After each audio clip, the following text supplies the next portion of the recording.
Isang dating janitor, nangarap at nagsikap, bilyonaryo na ngayon? Karamihan sa mga Pilipino ay dumaranas ng mahirap na buhay. Kaya naman una sa ating mga hangarin ang makaahon sa hirap ang ating mga pamilya. At para sa taong may itsura o talento, pag-aartista ang kanilang paraan upang makamit ito. Ngayon ay samahan ninyo kung tuklasin ang 10 artista na nakaahon mula sa kahirapan. Jeneline Mercado. Si Jeneline ay nakaranas ng pangmamaltrato at pambubugbog mula sa kanyang stepfather noong bata pa siya. Pinapaso rin siya ng plancha at sigarilyo noon sa kanyang likuran, kaya naman kinuha siya ng kanyang tita Lydia na nagtayong ina sa kanya. Bitbit ang kanyang talento ay nagsumikap siya at nanalo sa unang season ng talent reality show sa GMA Network na Starstruck. Siya ay tinaguri ang sexiest woman in the Philippines ng FHM magazine taong 2015. Bumida rin siya sa mga pelikulang naging blockbuster hits kagaya ng English Only Please, Walang Forever, Just the Three of Us at iba pa. Dahil sa galing sa pag-arte ay nabigyan siya ng iba't ibang parangal katulad ng pagiging Best Actress sa Metro Manila Film Festival o MMFF sa magkasunod na taon ng 2014 at 2015 at kinikilala bilang the ultimate star. Marvin Agustin. 16 years old si Marvin nang makulong ang kanyang ama, kaya naman maagang namulat ang kanyang isipan sa pamumuhay at tumayong ama sa kanyang mga kapatid. Sa batang edad, pumasok siya sa iba't ibang trabaho kagaya ng pagiging mascot, waiter at taga-deliver ng tubig upang kumita ng pera. 1996, nang makapasok siya sa showbiz at naging malaking break ang kanilang tambalan ni Julina Magdangal. Nagsimula siya sa restaurant business taong 2005 at isa na ngayon sa may-ari ng mahigit 50 na restaurant sa buong bansa. Kabilang dito ang Sumusam na mayroong 30 branches, Mr. Kurosawa, Jan and Yoku, Balboa at marami pang iba. Nakapagbukas rin siya ng restaurant na Bow Down sa California, USA noong 2017. Isko Moreno. Lumaki sa squatters area ng Tondo, Manila si Isko. Bata pa lamang ay natuto ng mga lakal upang makakain at naranasan ding mamasada ng pedicab upang maitaguyod ang pag-aaral ng high school. Ang kanyang kagwapuhan ang dahilan kung bakit napansin siya ng isang talent scout sa isang lamay na nagpasok naman sa kanya sa showbiz noong 1993. At dahil sa kanyang hangaring makapaglingkod sa kapwa mahihirap, ay pumasok ito sa politika at naging konsehal ng Maynila ng 3 termino hanggang sa naging vice mayor noong 2007. Nabigumang maging senador noong 2016, si Isko ay isa na ngayon sa pinakahinahangaang mayor at politiko sa buong bansa nang mapatalsik niya sa posisyon ng veteranong politiko na si Erap Estrada mula sa pamumuno sa syudad ng Maynila. Nora Honor. Nagmula sa mahirap at malaking pamilya sa Camarines Sur, si Nora Honor at mayroon siyang 9 na mga kapatid. 5 years old pa lamang siya ay natutunan niya ng magbenta ng mani at tubig sa estasyon ng tren. Tinuruan siya ng kanyang lola na kumanta at sumali sa iba't ibang singing competitions hanggang sa manalo sa tawag ng tanghalan taong 1967 sa edad na 14. Naging kaliwat kanan na kanyang guesting sa mga TV program at nagkaroon ng kanyang sariling music albums hanggang sa masubukan niya ang pag-arte. Matapos pumatok ang kanilang tambalan ni Tirso Cruz III sa pelikulang Gayan Pip, ay naging sunod-sunod na ang kanyang mga pelikulang sinubaybayan ng mga Pilipino, kaya naman tinawag siyang superstar ng Philippine cinema. Ai de las Alas. Kinikilala ngayon bilang Philippine Queen of Comedy si Ai, ngunit bago yan ay isa lamang siyang sales lady sa isang department store. Nagumpisa siya bilang stand-up comedian sa iba't ibang bars hanggang sa nakapasok bilang host sa mga TV shows sa GMA Network kagaya ng Lunch Date at Eat Bulaga. Naging pinakamalaking break niya ang pelikulang Ang Tanging Ina na sinundan pa ng Ang Cute ng Ina Mo at ng Ang Tanging Ina Ninyong Lahat. Hinangaan ang galing nito sa pagpapatawa at pag-arte na nagbigay naman sa kanya ng iba't ibang parangal. Richard Gomez. Isa sa mga pinakahinahangaan sa industriya ng showbiz, si Richard Gomez. Ngunit bago ang kanyang tagumpay, ay matyaga siyang nagtatrabaho sa McDonald's.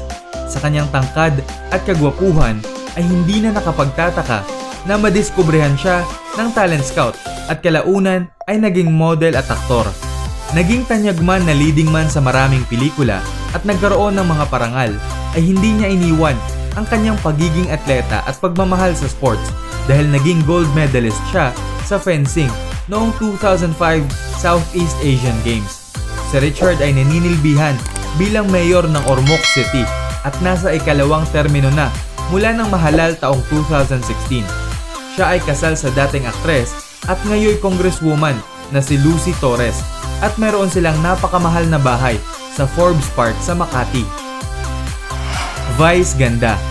Maliit pa lamang si Vice Ganda nang mapaslang ang kanyang ama na noon ay kapitan sa kanilang barangay sa Tondo, Manila. Kaya naman mula noon ay hindi na naging madali ang kanilang buhay.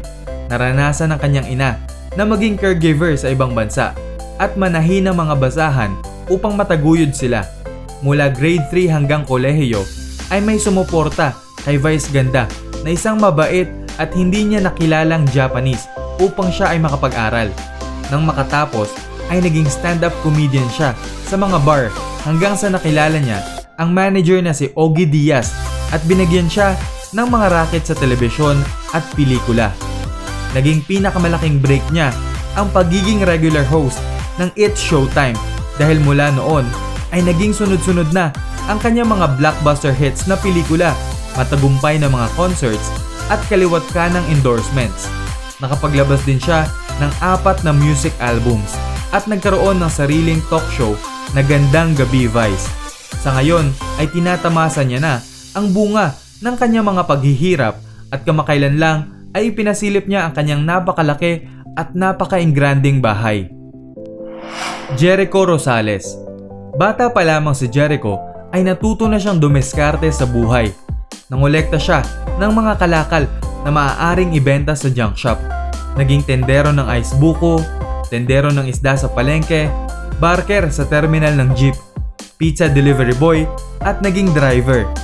Puno siya ng pangarap at hangaring makaahon sa hirap. Kaya nagpursige siya sa pag-aaral upang matuto, ngunit hindi na nakatuntong ng kolehiyo dahil kulang sa pera. Nag-umpisa ang kanyang career sa showbiz nang manalo sa talent search sa Eat Bulaga na Mr. Pogi. Hinangaan ng galing nito sa pag-arte, kaya naman ang kanyang mga pinagbidahang teleserye ay sumikat hindi lamang sa Pilipinas, kundi pati na rin sa iba't ibang bansa, kagaya na lamang ng Pangako Sa'yo na ipinalabas sa mahigit 20 na bansa. Willie Revillame. Ang matagumpay na TV host ng show na Wawawin Ngayon ay simbolo na ng pag-asa at kinikilalang tumutulong sa mahihirap. Ngunit bago yan ay isa siyang masipag na drummer noon at hirap din sa buhay hanggang sa naging sidekick sa mga pelikula. Mayroon siyang nakakaaliw at nakakatawang personalidad, kaya naman sa pagsisikap ay nabigyan din ng malaking break nang maging host ng kanyang sariling show na Wawawi sa ABS-CBN. Nakapagpatayo na siya ng mga negosyo at naging developer ng residential condominium na Will Tower. Nakatira din siya sa kanyang mansyon sa exclusive village sa Quezon City at mayroon pang engranding rest house sa Tagaytay. Marami rin siyang mamahaling mga sasakyan, yate, helicopter at private plane at nagtatamasa ng marangyang buhay, ngunit hindi niya nakakaligtaang tumulong sa kapwang nangangailangan. Coco Martin.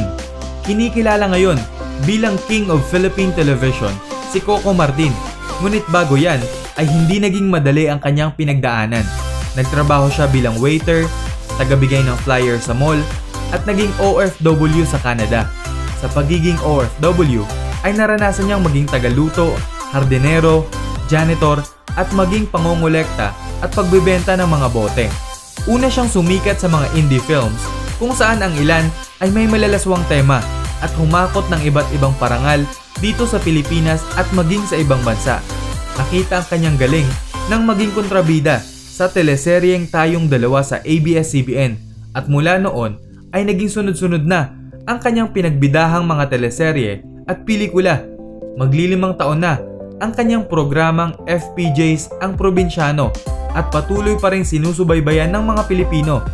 dahil sa laki ng kinikita mula sa mga teleserye, pelikula at endorsements ay nakabili na ito ng iba't ibang mamahaling sasakyan at mansyon sa Quezon City at sinasabing siya ay isa na ngang bilyonaryo. Talaga namang nakakabilib ang dedikasyon ng mga paborito nating artista. Sana ay maging inspirasyon ito upang tayo rin ay makagawa ng sarili nating kwentong tagumpay. At dyan na nagtatapos ang ating kwentong kaalaman sa araw na ito. Huwag mong kalilimutang i-like ang ating Facebook page at mag-subscribe ka na rin sa ating channel. Hanggang sa muli ay samahan ninyo ako para sa panibago nating pagtuklas.